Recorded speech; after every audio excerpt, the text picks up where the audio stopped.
RCV Notícias.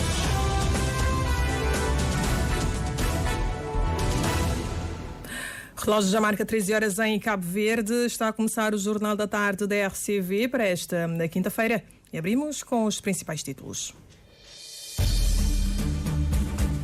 Boa tarde. Candidatura do MPD em São Lourenço dos Órgãos recorre ao Tribunal Constitucional por causa de um voto que faz diferença. Especialistas reúnem-se em busca de soluções para a facilitação da mobilidade urbana e transição energética no domínio dos transportes terrestres. Aeroportos nacionais movimentaram no primeiro trimestre deste ano 15% abaixo de passageiros se comparado com o mesmo período de 2023. O primeiro-ministro francês apresenta formalmente demissão ao presidente Macron na sequência da moção de censura. O presidente da Coreia do Sul levanta lei marcial após rejeição pelo Parlamento. Títulos a serem desenvolvidos neste jornal, a edição e apresentação do jornalista Anatólio Lima. Boa tarde.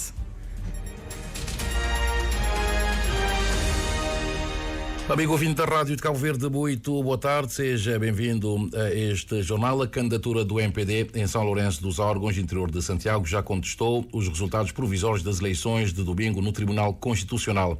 O mandatário da candidatura reclama a reconsideração de um voto anulado e pede serenidade no Conselho. O Jantão dos Reis tem os pormenores. Brás da Cruz Gabriel justifica o protesto da candidatura do Movimento para a Democracia junto do Tribunal Constitucional com um voto anulado na mesa 1 de Pico de Antônia. Houve um voto nulo em que a pessoa mostrou-se claramente a intenção de dar o seu voto no MPD.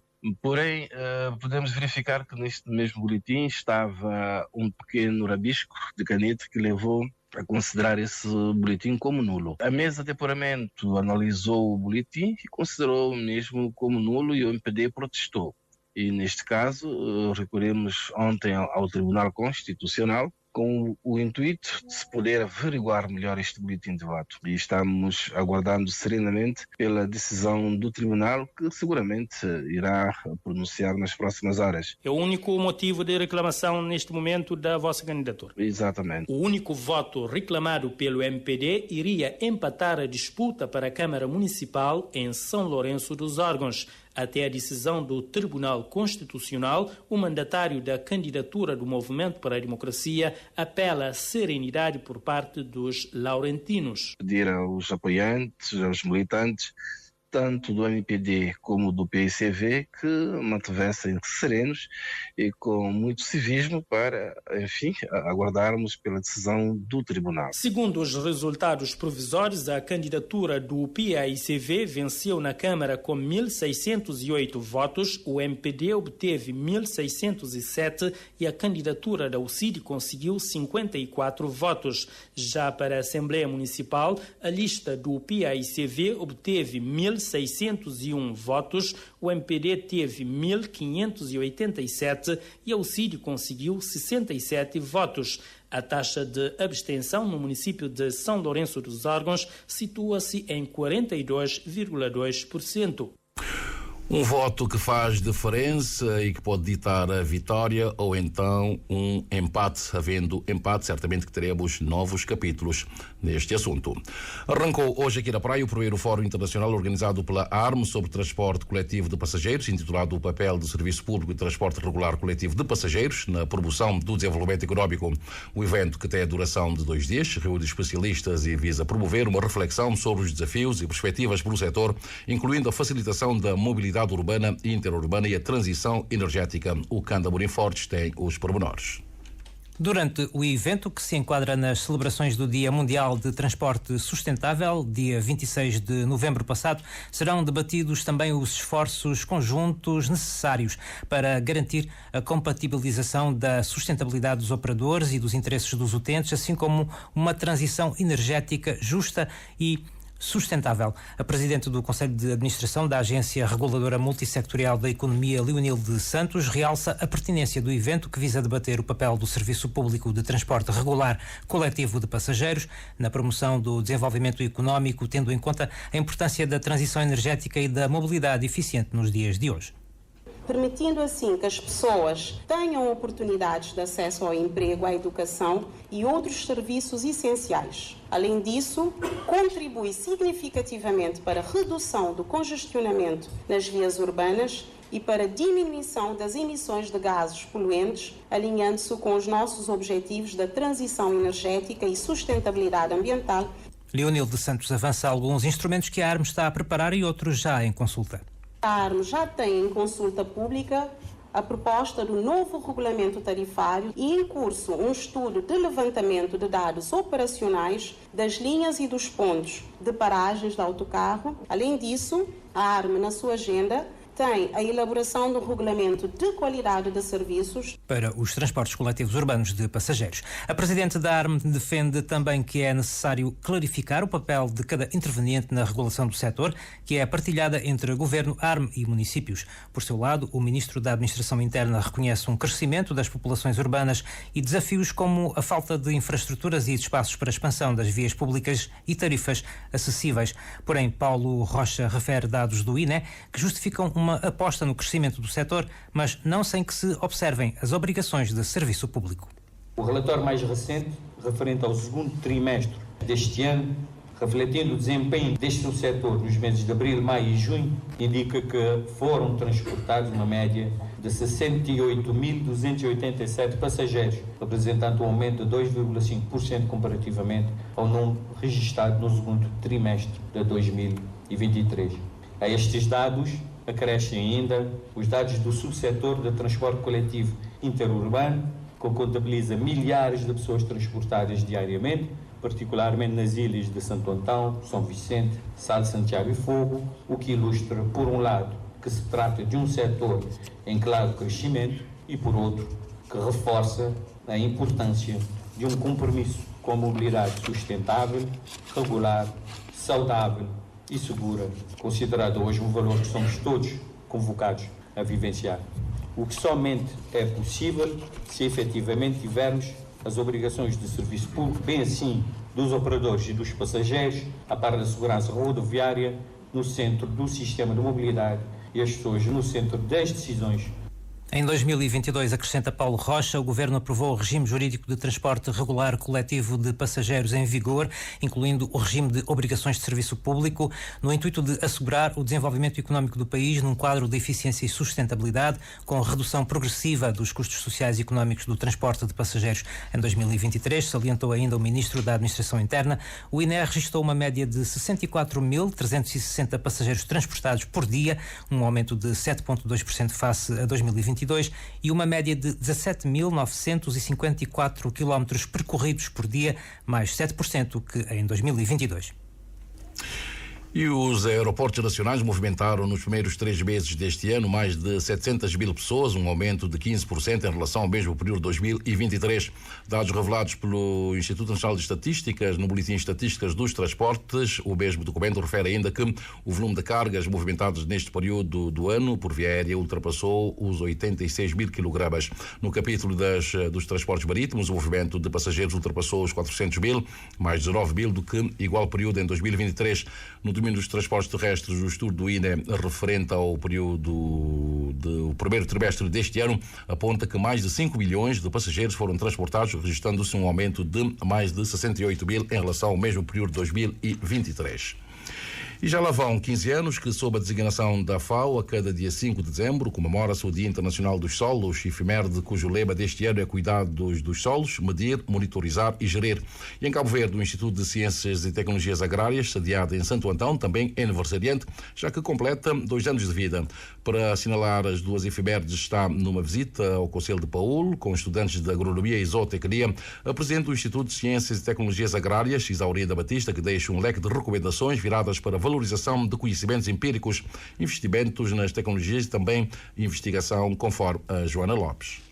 Os solos são responsáveis por mais de 90% dos alimentos que consumimos a nível do planeta. A presidente do Instituto de Ciências e Tecnologias Agrárias aprecia o lema escolhido para as comemorações deste ano, já que pede para cuidar dos solos com suporte na medição, monitoramento e gestão. doutora em Ciências Agrárias e Ambientais, vertente Fertilidade dos Solos, Isaurinda Batista deixa várias recomendações. Cuidar do solo, conhecer melhor o solo, estudar de forma mais aprofundada os solos para podermos fazer uma melhor gestão, investir em técnicas de conservação do solo e da água, melhorar a fertilidade através do uso adequado de fertilizantes orgânicos, as técnicas de conservação do solo como os terraços, a florestação, enfim, uma série de técnicas sustentáveis que são necessárias para melhorar a qualidade e saúde do nosso solo. Os agricultores às vezes conhecem essas técnicas, mas não as aplicam, porque são dispendiosas e ficam à espera sempre que haja projetos para ajudar-lhes nessa tarefa. Aqui em Cabo Verde temos uma predominância de solos com profundidade bastante reduzida, potencialmente férteis, mas na sua maioria degradadas por falta de nutrientes. Por isso, têm dificuldades em prestar serviços de ecossistema, como a regulação do clima. Para reverter esta situação, nada melhor do que levar ao terreno estudantes de agronomia e zootecnia, explica a presidente, que também é engenheira agrónoma. Hoje nós estamos a celebrar o Dia da Uta, que coincide com o Dia Mundial dos Solos. Estamos numa saída de campo com os alunos dos cursos de Engenharia Agronómica e Zootécnica para estar em contato com o solo, com os domínios relacionados às ciências agrárias. Quantas velhinhas é que vão soprar hoje? A UTA celebra o 5º aniversário, mas nós no ICTA celebramos 2 anos de funcionamento. É de referir que o Instituto de Ciências e Tecnologias Agrárias faz parte da Universidade Técnica do Atlântico. 13h mais 12. Voltamos ao assunto da abertura deste jornal, da contestação do Movimento para a Democracia de um voto. Pediu ao Tribunal Constitucional que reconsidere a decisão de mais um voto. O Movimento para a Democracia recebe a informação de que também o PAICV foi ao Tribunal Constitucional pedir mais um voto, porque também há um outro recurso desta feita do PAICV, pelo que vamos aguardar então para ver o que é que o Tribunal Constitucional vai decidir em relação ao pedido do Movimento para a Democracia, do processo do Movimento para a Democracia e também em relação ao processo do PAICV. E Cabo Verde acolhe o 4º Seminário Internacional Caminhos Africanos, programa que promove intercâmbio de estudantes entre Brasil e países africanos para combater o racismo, utilizando a educação como ferramenta de transformação social. Segundo o diretor de Políticas de Combate e Superação do Racismo do Ministério da Igualdade Racial do Brasil, Luís Paulo Bastos, o programa visa a implementação de uma lei que obriga o ensino da história e cultura africana e afro-brasileira nas escolas brasileiras. Nesta edição, o programa trouxe a Cabo Verde 50 estudantes brasileiros para intercâmbio por um período de 10 dias. Edna Barros tem os detalhes. No segundo dia do 4º Seminário Internacional Caminhos Africanos, os participantes Fabrício Fau e Fabiano Marques destacaram o impacto do programa no fortalecimento da luta contra o racismo e na promoção do entendimento das histórias africanas e afro-brasileiras. Está sendo de grande auxílio. Faço parte do NEAB lá no Brasil, que é o Núcleo de Estudos Afro-Brasileiros e Indígenas de lá de Valença. A gente estava propondo fazer o combate ao racismo diretamente proposto. Quando surgiu a oportunidade de vir fazer o intercâmbio, eu me inscrevi para poder ver se tinha outras perspectivas. E acabou surgindo essa oportunidade. Eu volto para o Brasil com essa experiência do intercâmbio muito renovada. Há esse movimento, quando a gente se desloca do nosso lugar e a gente olha para o nosso lugar de origem de uma forma diferente. Então, Cabo Verde me fez olhar para a minha terra, me fez olhar para os meus, me fez olhar para as mulheres, para as crianças de uma forma diferente. Com a missão a cumprir de combater o racismo, de discutir questões voltadas para gênero e raça, interseccionalidade. Volto para o Brasil com a missão também de, como educadora popular, como professora, de trabalhar a cultura e a história africana na sala de aula. Luís Paulo Bastos, diretor de Políticas de Combate e Superação do Racismo do Ministério da Igualdade Racial do Brasil, explica que o programa oferece a estudantes de licenciatura a oportunidade de imersão na história da África, da população negra e da diáspora, por meio de intercâmbios com universidades e visitas a locais históricos. É um programa que visa implementar a Lei 10.639, que é uma lei brasileira que obriga o ensino da história e cultura africana e afro-brasileira na nossa educação. Então, a lógica da lei é que a gente consiga combater o racismo tendo a educação também como ferramenta para esse combate. E a lógica é que a gente possa proporcionar aos nossos estudantes que eles conheçam e tenham um pertencimento dessa história da África, da população negra e da população da diáspora, tendo contato direto com essa população em seus países, para que a gente possa construir uma nova narrativa, diferente da narrativa eurocêntrica sobre a história da população negra no Brasil e no mundo. O programa Caminhos Africanos, conforme Luís Bastos, é uma demonstração concreta do esforço brasileiro em promover uma educação antirracista, fortalecendo os laços da solidariedade entre os países do Sul global e reafirmando o compromisso com a promoção da igualdade racial. E arranca amanhã, sexta-feira, na cidade de Porto Novo, em Santo Antão, a primeira etapa do Santo Antão Triangle Trail 2024, um evento internacional que já vai na sua 6ª edição. Participam na prova cerca de 120 atletas, maioritariamente cabo-verdianos, mas também de outras nacionalidades, nomeadamente portuguesa, francesa e também belga. O Augusto Oliveira tem os pormenores. O Santo Antão Triangle Trail, que decorrerá nos dias 6, 7 e 8 de dezembro da Ilha das Montanhas, dá o pontapé de saída esta sexta-feira na cidade de Porto Novo. Primeira etapa. Rui Marques, presidente da organização do evento, garante que os preparativos estão sendo ultimados. Bom, os primeiros atletas vindos das outras ilhas de Cabo Verde e alguns internacionais acabaram de chegar. Vão continuar a chegar ao longo do dia de hoje, ainda na manhã da manhã. E, portanto, tudo o que respeita aos atletas e os preparativos estão a ser tidos em conta e estão a decorrer com a entrega dos kits de participação. Temos uma equipa que também já está no terreno a fazer as sinalizações e as devidas marcações dos vários percursos desde há 2 dias e, portanto, também aí as coisas estão a ser devidamente preparadas. Estamos a contar com uma participação de 100 a 120 atletas, maioritariamente cabo-verdianos, portugueses, mas também já franceses e belgas. E é importante destacar que finalmente o Santo Antão Triangle Trail começa a dar esse salto e começamos a ter participação de atletas internacionais nas várias provas, quer nas provas de trail longo, também nas provas de trail curto e até nas caminhadas. E vamos ter também o apuramento, não é? A decisão dos vencedores do circuito anual do Cabo Verde Trail Series, que já passou pelas Ilhas do Fogo, pelas Ilhas de Santiago, São Nicolau e agora estamos aqui em Santo Antão para fazer o encerramento. Uma prova que vai na sua 6ª edição e que veio para ficar, no entender de Rui Marques. Estamos na 6ª edição desde 2019, mesmo na altura da pandemia o Santo Antão Triangle Trail sempre se realizou e, portanto, sim, é para continuar, é uma aposta que, como sabemos, do Instituto do Desporto e da Juventude, do Ministério do Desporto, do Ministério do Turismo, do Ministério do Ambiente também, das câmaras municipais e é uma prova que vai continuar a acontecer no próximo ano. No sábado, a localidade de Cuculi recebe a 2ª etapa do circuito e o Paul encerra a 3ª etapa da ilha e, consequentemente, a consagração geral e nacional. A primeira etapa, os atletas vão sair a partir da praia de Armazém, vão diretos à mesa até Pico da Cruz e fazem o regresso. Portanto, é esse o percurso. A 2ª etapa este ano, que é a etapa da Ribeira Grande, vai ter início e término em Cuculi.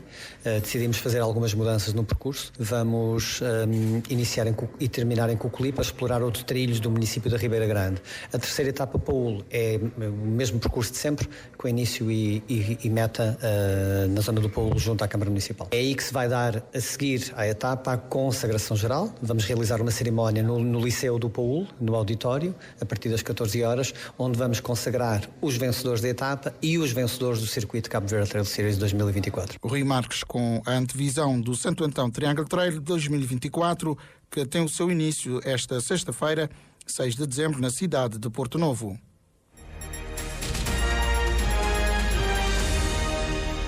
O amigo ouvinte está em sintonia com a Rádio de Cabo Verde. Já são 13 horas mais 19 minutos. Jornal da tarde. O líder do principal partido da oposição da Geórgia foi detido ontem pela polícia em Tbilisi, capital do país. De acordo com o jornal Guardian, o líder da oposição foi retirado da sede do partido, arrastado e transportado em braços por alguns agentes da autoridade, tendo ficado inconsciente durante a intervenção das autoridades, que foi filmada por câmaras de televisão. Foi o próprio partido Coligação para a Mudança que publicou o vídeo nas redes sociais e deu conta de de que o político foi colocado no carro da polícia enquanto era agredido fisicamente e estava inconsciente. O governo da Geórgia confirmou a detenção de 7 pessoas suspeitas de organizar e liderar violência em grupo. E o primeiro-ministro francês Michel Barnier apresenta formalmente a sua demissão ao presidente francês Emmanuel Macron na manhã de hoje, na sequência da moção de censura que roubou o seu governo na noite anterior. No entanto, o orçamento da austeridade proposto por Barnier, que corta 40 mil milhões de euros em despesas e aumenta os impostos em 20 mil milhões, apenas aprofundou as divisões, inflamando as tensões na Câmara Baixa e desencadeando um confronto político dramático em França. Barnier argumentou que as medidas são necessárias para reduzir à força a dívida em espiral da França, que chegou aos 6,1% do produto interno bruto do país, mais do dobro do limite da União Europeia. No entanto, os deputados de outros partidos recusaram-se a apoiar as suas medidas. Com a concretização do cenário de destituição do primeiro-ministro, o presidente Emmanuel Macron é forçado a nomear um governo de gestão, sendo provável a introdução de medidas de emergência para gerir o impasse orçamental. Embora a França não corra o risco de uma paralisação do governo, a instabilidade política pode abalar os mercados financeiros. De recordar que não podem ser realizadas novas eleições legislativas em França até pelo menos julho, criando um potencial impasse para os decisores políticos.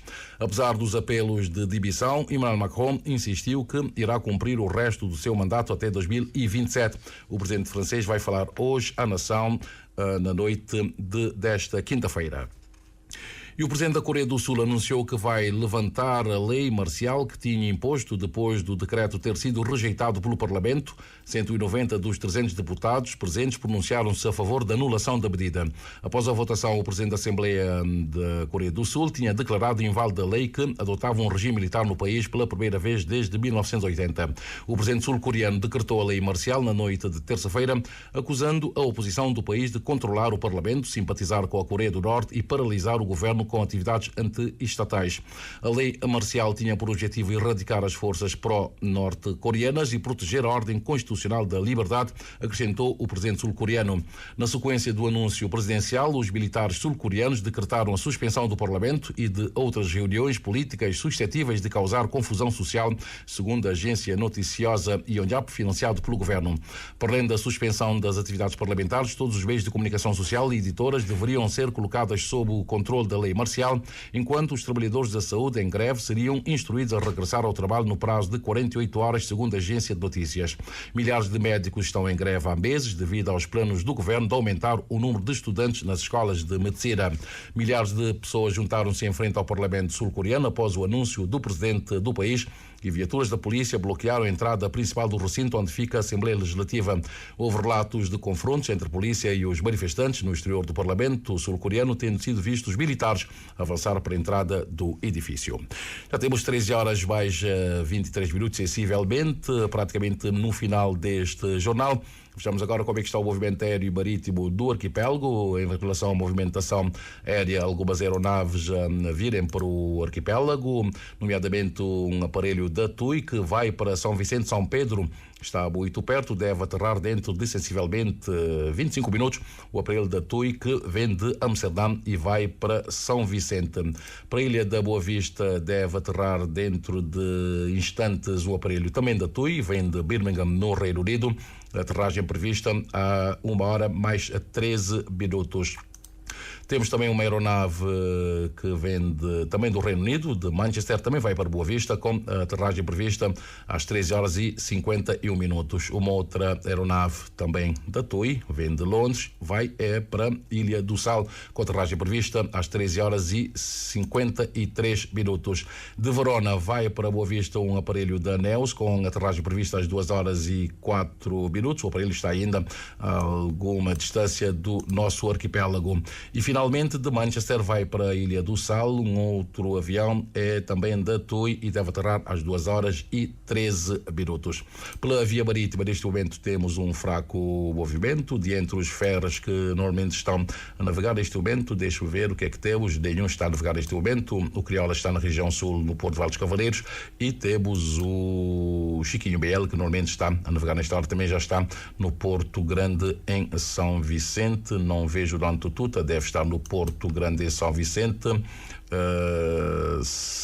sim, não vejo Dona Tututa. Vejo sim, é o Liberdade que está aí ao cais da Costa Velha em São Vicente, com os sinais ligados, o que quer dizer que o Liberdade está pronto para começar a navegar, pelo menos já está aí no cais de cabotagem do Porto Grande em São Vicente. Não vejo Dona Tututa onde é que se encontra neste momento. Vou ver aqui se está na Ilha do Sal, não está no Sal. Vou ver aqui em Santiago se está, também não vejo, pelo que não consigo localizá-lo neste momento. Falemos agora do movimento das marés, bem como que nos dizem as tabelas solunares em relação aos melhores momentos para a pesca, além de outras informações.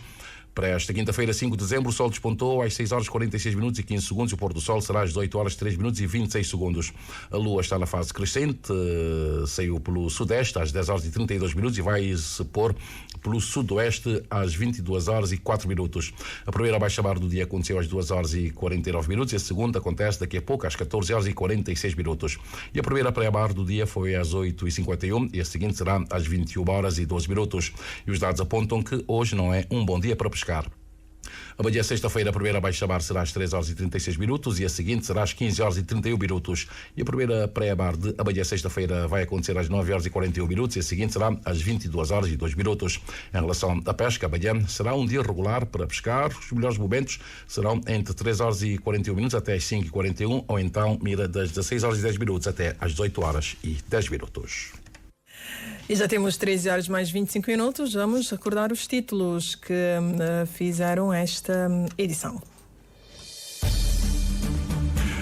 E antes de recordarmos os títulos, sim, já consegui ver o Dona Tututa, está na costa sudoeste de Santiago, vai em direção ao Porto. Para onde é que vai? Bom, na direção em que se encontra, vai em direção ao Porto de Vale dos Cavaleiros. Dona Tututa, que navega neste momento a 13.4 nós e já tem algum tempo que saiu do Porto da Praia.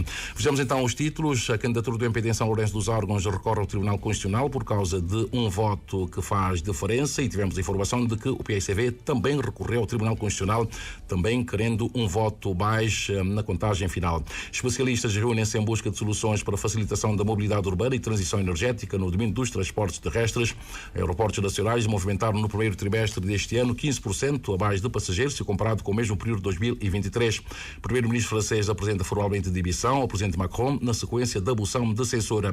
O presidente da Coreia do Sul levanta a lei marcial após rejeição pelo Parlamento. Anatólio Lima com as notícias no Jornal da Tarde. A informação regressa às 15 com o Oscar Monteiro. Mais informações em www.rtc.cv e na aplicação RTC Mobile. RCV, o rigor da notícia e o melhor da informação a cada hora.